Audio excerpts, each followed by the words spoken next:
Welcome to Air Academy Associates series on using SPC Excel. This video clip is about a hypothesis test called the test of proportions.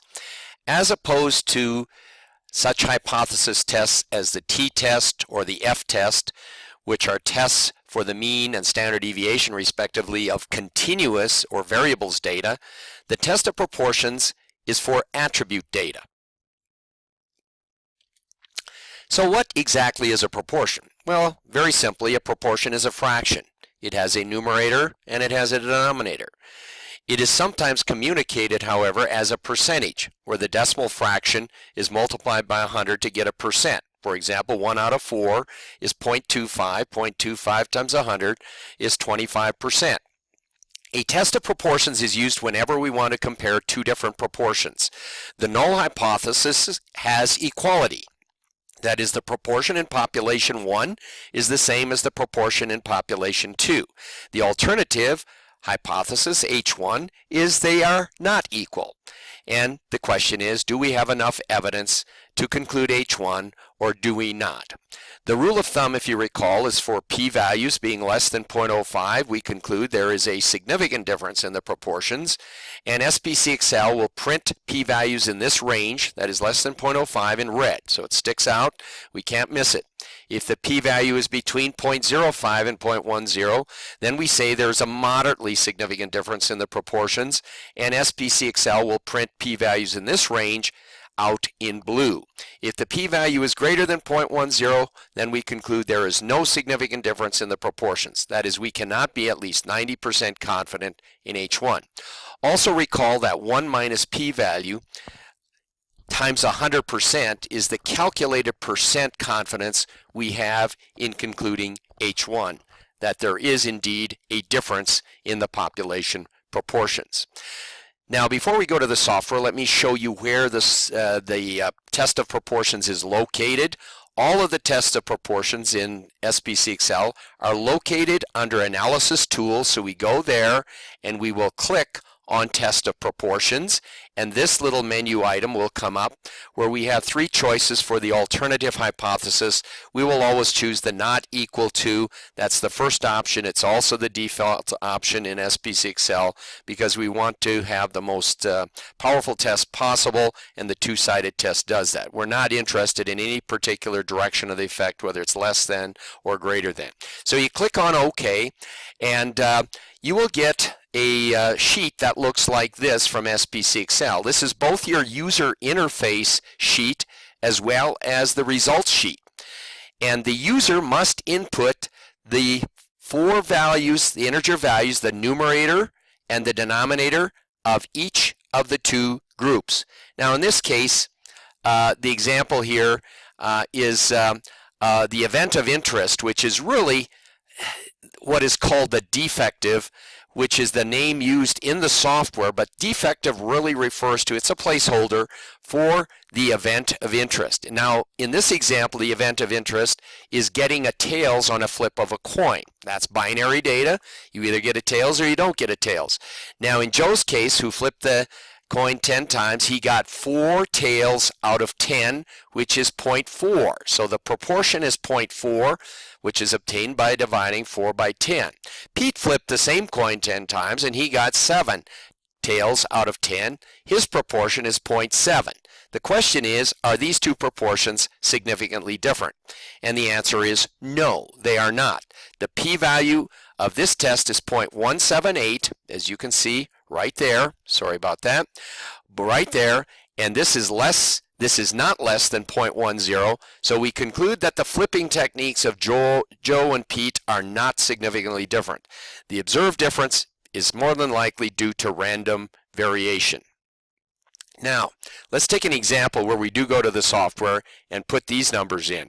Let's say last month your hospital saw a readmission rate of 17.6%. That's based on 39 patients readmitted out of 221 discharges for a particular diagnosis code. A sister hospital had a readmission rate of only 14.9% based on 25 patients readmitted out of 167 total discharges for the same diagnosis code.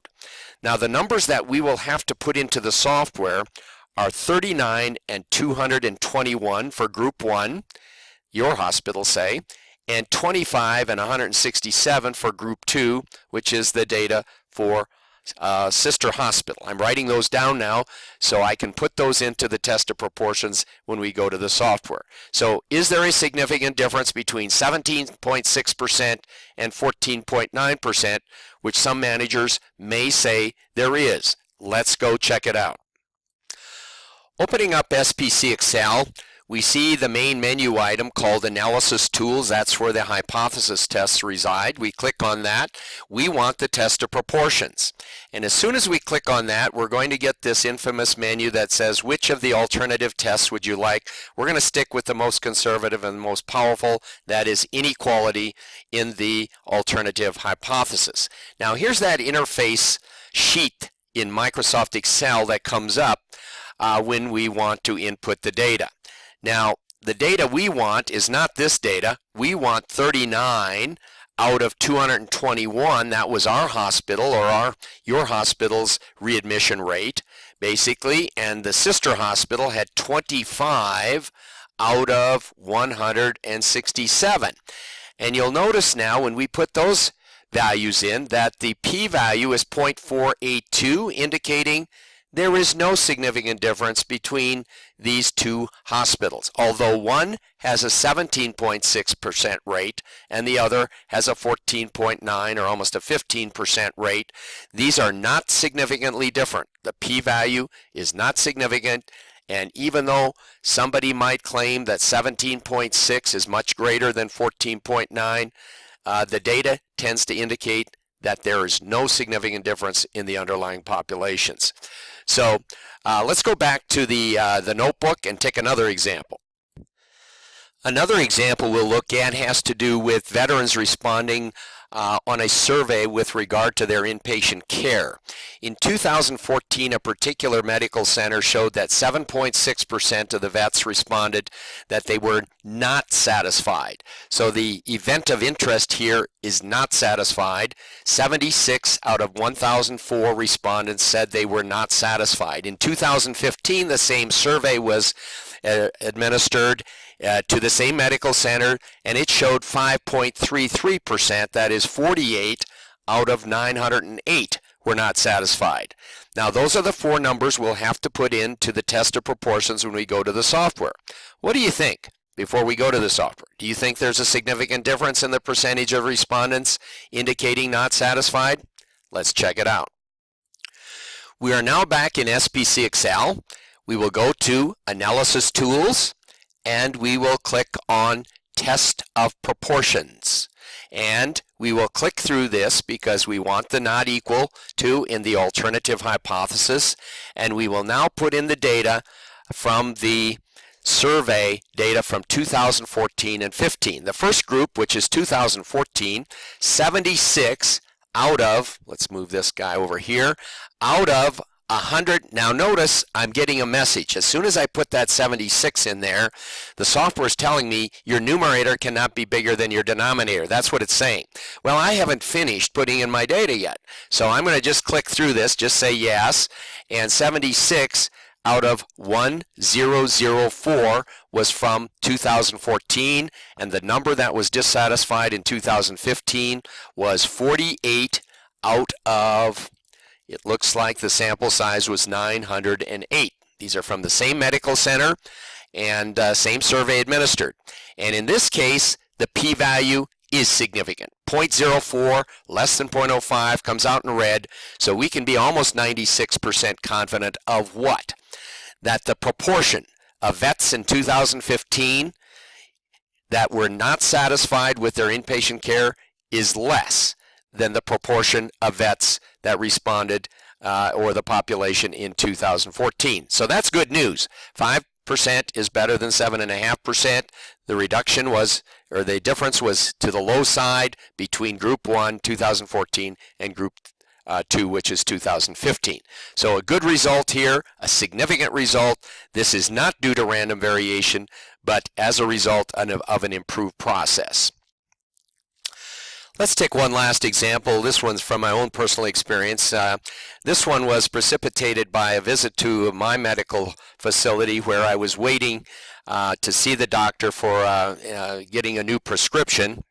And I'm reading on the storyboard there in the lobby area, the waiting area, about a project or study that this medical facility had done on spinal taps and basically the gauge of the needle that is used for spinal taps. Since many years ago, I had an experience with a myelogram that left me with severe recurring headaches for about 18 months after the myelogram. So when I read studies or projects about improving the headache rate, that is reducing the headache rate when needles penetrate spines, I'm all in. I'm big eyes, and I'm very excited about reading that. So I'm reading this, and they said the old gauge of needle for spinal taps produced severe recurring headaches in 6 out of 21 patients. Then they changed the gauge of the needle, and now under the new needle, 3 out of 19 patients had severe recurring headaches. The question is, are these proportions significantly different? I wrote those 4 numbers down before I went in to see the doctor, and after I saw the doc, I immediately went home to my computer and turned on my computer to see what I would get. I'm now at home in front of my computer, excited to put these 4 values into a test of proportions. I click on Analysis Tools, go down Test of Proportions. I'm definitely after the unequal alternative hypothesis, and here I can put in my numbers. I have them jotted down on a scratch sheet of paper. 6. Let me move this guy over here. 6 out of 21 patients had recurring headaches with the old needle, and 3 out of 19 patients had recurring headaches under the new needle. This is not a significant result. This is 0.334. There is not enough, the p-value is 0.334. There is not enough evidence here to conclude that the change in needle, the gauge in the needle, is changing the percentage, the true percentage, the true unknown percentage of the populations. This is not a significant result. Now I just want to show you the impact of sample size. Remember that this p-value is 0.334. The percent was 29 down to 16. And this project or process, storyboard was saying they improved the process greatly by reducing the incidence of headaches from 29% down to 16%. Let's just double everything here. Let's just say instead of 6 out of 21, we had 12 out of 42. In other words, I'm not changing the percentages, only the sample size. 6 out of 38. I've just doubled everything in the yellow area, and the p-value is still insignificant. I bring this up to you because the point being that sample size has a huge impact on the test of proportions. And you just can't go into the test of proportions and say, I want to see if 29% is different than 16%. No, you will have to put in the numerators and denominators, the denominator of which is in fact the sample size. So this is a little bit about the test of proportions, and it's a very valuable test when you're looking at binary or attribute data and you're counting up a number of a sample size that experienced some sort of result like we had here. So thank you for joining us. I hope this gives you a little bit more feel of where and why you would use a test of proportions.